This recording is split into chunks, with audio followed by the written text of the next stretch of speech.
Bonjour, ici Christelle, bienvenue dans cette vidéo sur mon défi des 100 jours, enfin sur la vidéo de bilan de mon défi des 100 jours saison 1 qui s'est terminé hier, c'était le jour 100. Et donc j'ai pris le temps là de poser un petit peu sur un petit bout de papier ce que j'ai vraiment retiré de ce défi et que j'avais envie de partager avec vous, autant pour me permettre moi de prendre du recul que pour vous donner envie de vous lancer peut-être dans un défi des 100 jours parce que ça a vraiment été une expérience très chouette. Donc voilà, le but de mon défi c'était, si vous n'avez pas vu les vidéos, le fait de maintenir mon alignement, c'est-à-dire de rester connecté à mon cœur et à mon centre.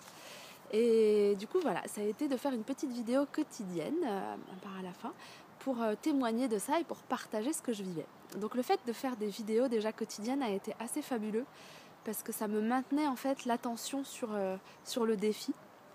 Et du coup, dans les 15 derniers jours où j'avais décidé de ne plus faire des vidéos quotidiennes parce que c'était trop contraignant, je me suis rendu compte que ça avait eu un impact quand même sur justement mon attention à mon alignement et que j'étais moins en présence de mon état, moins attentive. Donc finalement, le fait de partager à l'extérieur, je pense de quelque manière que ce soit sur le site du défi, il y en a aussi qui partagent à l'écrit, ça peut être un petit mot, mais simplement d'être dans une extériorisation de ce qu'on vit et ça implique du coup pour moi de me poser la question tous les jours de qu'est-ce qui se passait et qu'est-ce que j'avais à partager, et de me poser cette question faisait que je mettais mon attention sur le sujet et que donc j'étais plus vigilante à mon alignement. Donc ça a quand même été important, ce qui fait que dans ma prochaine saison, ce qui est sûr, c'est que je vais chercher un moyen là d'être en partage quotidien parce que c'est vraiment important. Ce que j'ai découvert aussi, c'est qu'il y a 1001 façons, en tout cas au moins 100, 1001 façons, c'est une expression de rester aligné. Au début de mon défi, je me suis dit, mais comment je vais faire pour tenir 100 jours? Je vais jamais y arriver, à trouver quelque chose de différent tous les jours, parce qu'à un moment, j'étais en recherche de ça. Donc déjà, j'ai été étonnée de voir que je trouvais plein de moyens de maintenir mon alignement. Et aussi qu'il n'y a pas besoin qu'il y ait 100 manières différentes. Une fois que j'ai trouvé les manières qui, moi, me conviennent le mieux et que je sais comment me reconnecter, maintenant, je vais beaucoup plus vite pour me réaligner. Je vais beaucoup plus aussi rapidement à me connecter à une activité, une action ou une non-action d'ailleurs, qui me permet de me réaligner. Donc ça a été assez génial de me permettre de découvrir toute une palette et qu'est-ce qui me convenait le mieux à moi pour maintenir mon alignement. Et donc la puissance du partage aussi, elle a été pour moi très forte sur le site du défi.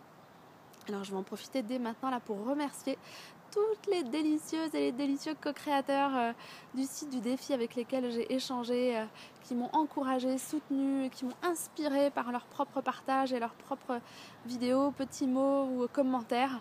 Vraiment c'était hyper précieux et ça pour moi c'est le numéro 1 des bénéfices de ce défi, c'est d'avoir découvert une communauté et de m'être sentie faire partie de cette communauté aussi, de personnes qui sont dans le cœur, qui sont dans l'ouverture, qui sont dans la bienveillance.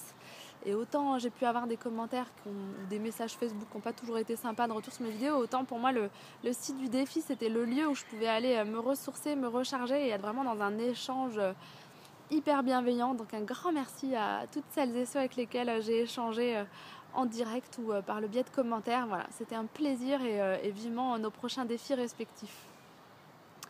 Du coup, je me rends compte aussi, c'est là-dessus que je vais embrayer, c'est que ce défi m'a donné vachement confiance en moi. Ça a beaucoup travaillé ma confiance parce que de rester alignée fait que j'attirais et j'étais plus dans quelque chose qui est juste pour moi. Donc il y avait aussi plus d'impact dans ma vie. Et puis mine de rien, j'ai quand même reçu beaucoup de commentaires et de messages vraiment chouettes de retour sur l'énergie que je dégage, sur ce que mes vidéos pouvaient apporter.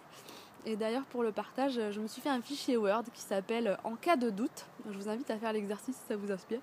Où je suis allée faire des copier-coller de tous les messages que je recevais qui me témoignaient en fait du plaisir qu'on pouvait avoir à regarder mes vidéos ou de ce que j'inspirais ou de ce que je dégageais qui pouvait avoir un impact dans la vie ou dans l'énergie des personnes qui m'écrivaient. Et donc du coup je me suis fait ce fichier et puis comme ça dès que j'ai un doute, je vais relire ces commentaires et ça me refait chaud au cœur. Donc ça a vraiment joué sur ma confiance de façon géniale. Ça m'a permis aussi de m'exprimer et de me dévoiler encore plus. Ça n'a pas toujours été évident de partager ce que je vivais sans trop rentrer dans un détail de ma vie privée pour un peu sauvegarder mon intimité, mais en même temps être quand même dans le partage. Et puis de me rendre compte que en me dévoilant, ça permettait aussi qu'il y ait des résonances sur les gens qui regardent les vidéos et que ça pouvait avoir un impact positif de se dire que même moi, quand je vois une vidéo d'un co-créateur qui vit quelque chose que je vis, je me sens moins seule et ça m'apaise.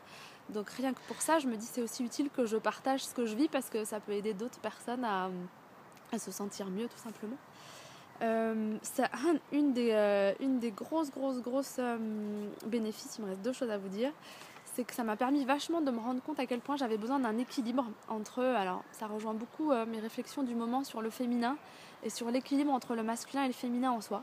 Parce que pour moi, maintenir mon alignement et rester connecté à mon cœur, c'est quelque chose qui est beaucoup dans le yin.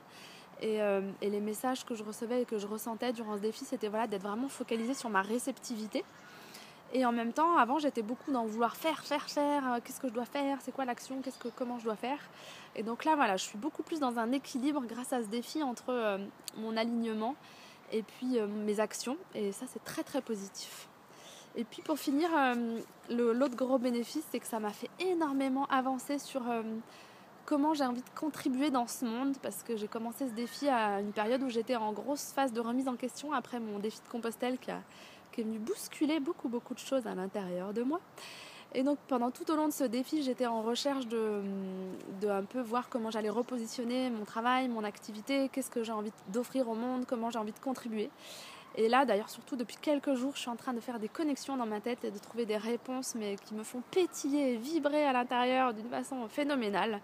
Donc je sais que c'est juste parce que ce ressenti-là, il vient me dire que je suis en train de vraiment de connecter quelque chose de profond.